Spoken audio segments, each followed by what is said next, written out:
ከተማ ግባና ተበቀለው። ቆይ ማላውቀው ሀገር ሰው መግደል ልምጣ እንዴ? ወንድ ልጅ አይደለህ እንዴ?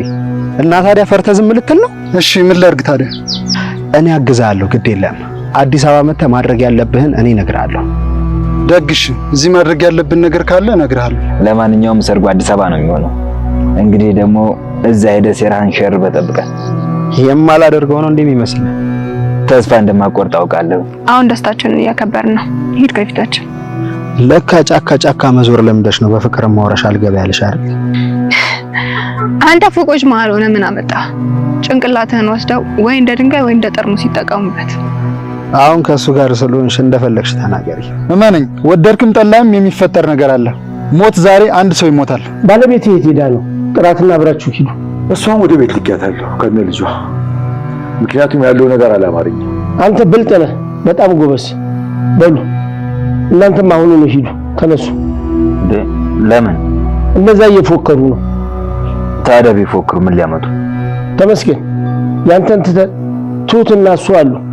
እነሱ የሆነ ነገር ቢሆኑ ትጸጸታለህ። ስለዚህ በቀኑ ልንሄድ? አይሆንም አልኩህ እኮ ዛሬውኑ ከዚህ ሀገር ውጡልኝ። እሱ ልክ ነው። ከፈራሁን እንነሳ። እሺ አባ፣ ስላበጣበጥኩ ስላስቸገርኩ ብቻ ስለሁሉም ነገር በጣም ይቅርታ። አዲስ አበባ ሰርግ ጠርቼ ከዛ በኋላ ደግሞ ሰርቼ ተለውጬ ትልቅ ቦታ ደርሼ ማኮራ ልጅ ነው የምሆነው። እሺ አባ፣ ይቅር በለኝና መርቀሻኝ። ይቅር ብዬሻለሁ። መንገዱ ሁሉ ይቅራሽ፣ ሁሉ ነገር ይመቻችልሽ። ውለጅ ክበጅ የኔ ልጅ። ይሄ ሁሉ ላንቺ ብዬ ነው።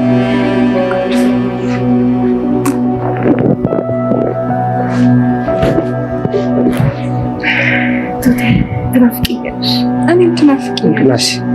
የምጣሽ እኮ ትጠይቂኛለሽ።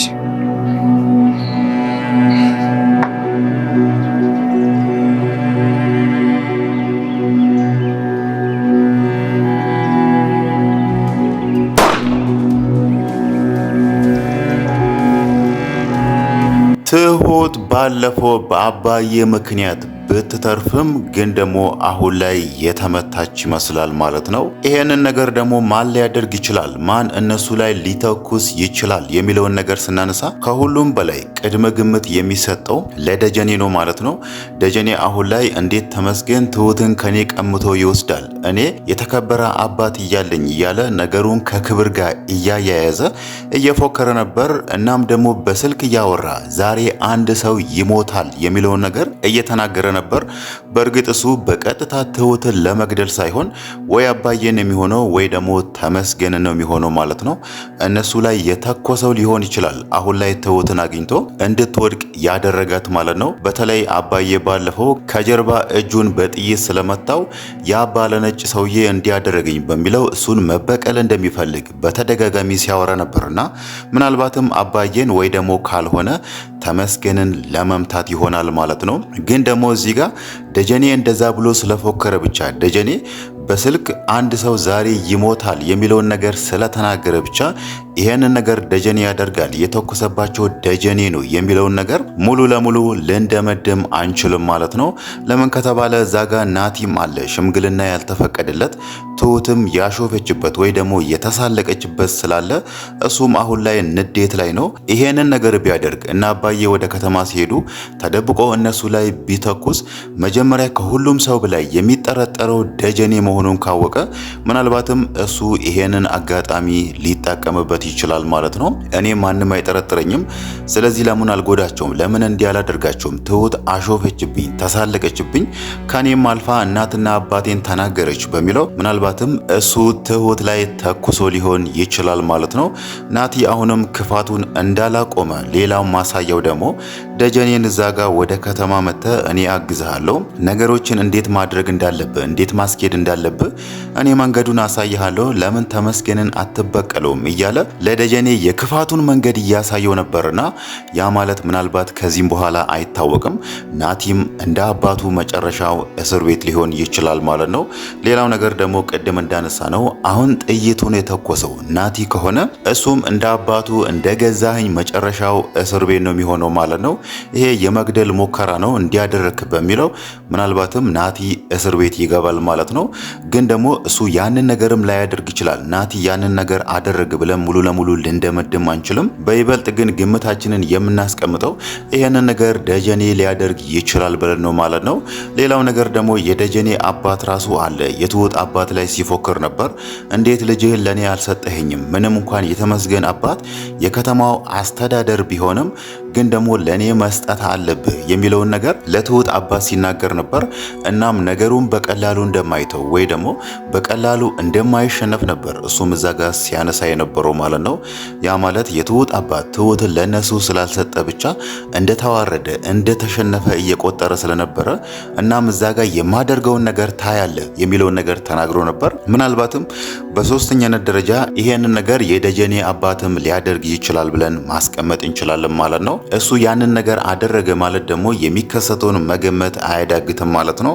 የትሁትም አባት እዛ ጋር የቀድሞ ወታደር ነበርና ትሁት ልጁ እንደዚህ በጥይት ተመታ ሜዳ ላይ መውደቋ እሱም እንዴት ቢንቁኝ ነው እንዴት ልጄን ይመታሉ ከሚለው ነገር ጋር ተያይዞ ምናልባትም ትልቅ ጸብ ሊነሳ ይችላል ማለት ነው።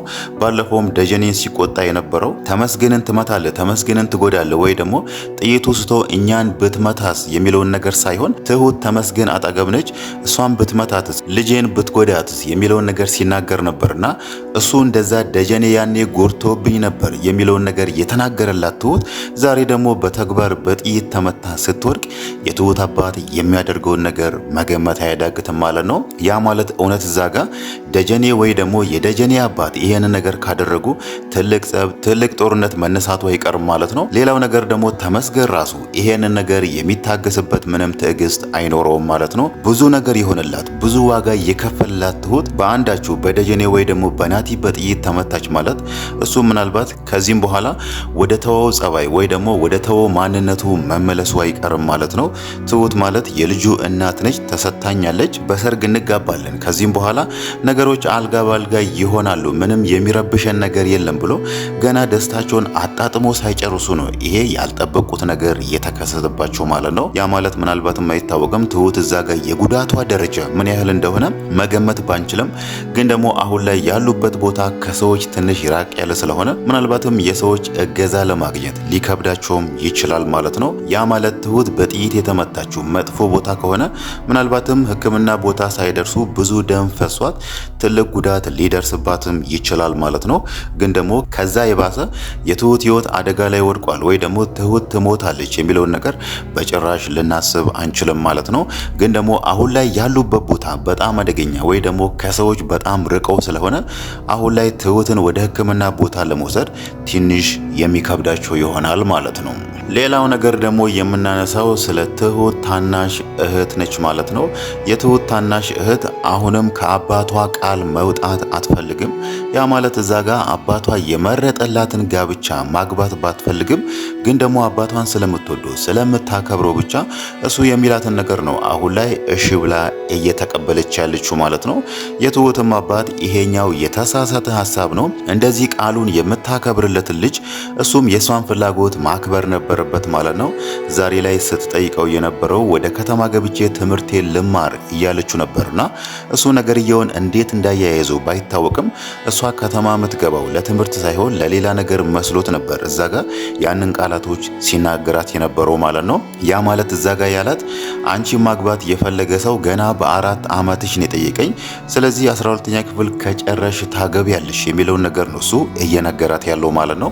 ያ ማለት ከ12ኛ ክፍል በኋላ ወደ ዩኒቨርሲቲ ትገቢያለሽ፣ ትምህርትሽን ትቀጥያለሽ የሚለውን ነገር ማሰብ ቀርቶ እሱ አሁን ላይ ስለ ጋብቻዋ ብቻ ነው የሚያስበው ማለት ነው። ይሄኛው ደግሞ ትልቅ ስህተት ወይ ደግሞ የትሁትን ታናሽ እህት የወደፊት ህይወቷን የሚያበላሽባት ነው ማለት ነው። የማትወዱ የማታፈቅሮ ሰው በአካል እንኳን አንድ ቀን አይታ የማታቀውን ሰው ትምህርቷን አቋርጣ እንድታገባ አባቷ ፈርዶባታል ማለት ነው። ምናልባትም አይታወቅም እዚህ ጋር የሚፈጠረው ነገር በትሁት ምክንያት ነገሮች ከተበላሻሹ እሷም አይታወቅም ወደ ከተማ ሄዳ ትሁትና ተመስገን ጋር ሆኜ ትምህርቴን እቀጥላለሁ የሚለውን ነገር ልታስብም ትችላለች ማለት ነው። ሌላው ነገር ደግሞ ስለ እድል ነው። እድል አሁን ላይ ምንም እንኳን እዛ ያለችበት ቤት በሰራተኝነት ብትገባም ሴትየዋ እናቴ ትመስለኛለች የሚለውን ነገር ተናግራለችና ምናልባት አይታወቅም እድል አሁን ላይ የገባችው ጠፍቶባት ከዚህም በፊት ስትፈልጋቸው የነበረው የእናትና የአባቷ ቤትም ሊሆን ይችላል ማለት ነው። እሷ እናትና አባቴን አገኛለሁ የሚለውን ነገር ተስፋ ስለቆረጠች ይመስላል ለምን ሁሉንም ትቼ የሰው ቤት በሰራተኝነት አልገባም በሚለው አሁን ላይ የሰው ቤት የገባችው ማለት ነው። በተለይ እዛ ጋር የአባዬ ሚስት ያደረገችው ነገር በጣም እንድታዝንባት ስላደረጋት ማለት ነው። ከዚህም በፊት አክስቴ እኔን ፍለጋ መታለች፣ እንዴት ከአክስቴ ስር ትደብቀኛለች በሚለው እዛ ጋር እድል የተሳሳተ አመለካከት ይዛ የሰው ቤት ገብታለች ማለት ነው። ግን ደግሞ ነገርየውን ቆም ብላ ብታስብ ኖሮ የአባዬ ሚስት የሷን ህይወት ታድጋላታለች ማለት ነው። ያኔ ለአክስቷ እሷን አሳልፋ ብትሰጣት ኖሮ ምናልባትም አይታወቅም እድል ዛሬ ላይ በህይወት ላትኖር ትችላለች ማለት ነው። ያኔ አክስቷ ከንብረት ጉዳይ ጋር በተያያዘ እድል የቤተሰቦቿ ብቸኛ ወራሽ ስለሆነች አክስቷ ደግሞ ንብረቱን ስለምትፈልጎ ምናልባትም አይታወቅም እድልን ከመንገዷ ላይ ዞር ማድረጓ አይቀርም ማለት ነው። ያ ማለት የአባዬ ሚስት እድልን ያኔ ባለመስጠቷ እድል ዛሬ ላይ በህይወት እንድትኖር ትልቅ አስተዋጽኦ ታጫውታለች ማለት ነው። እድል ደግሞ የአባዬን ሚስት ከመቀየሟ በፊት ይሄንን ነገር ግንዛቤ ውስጥ ማስገባት ነበረባት ማለት ነው።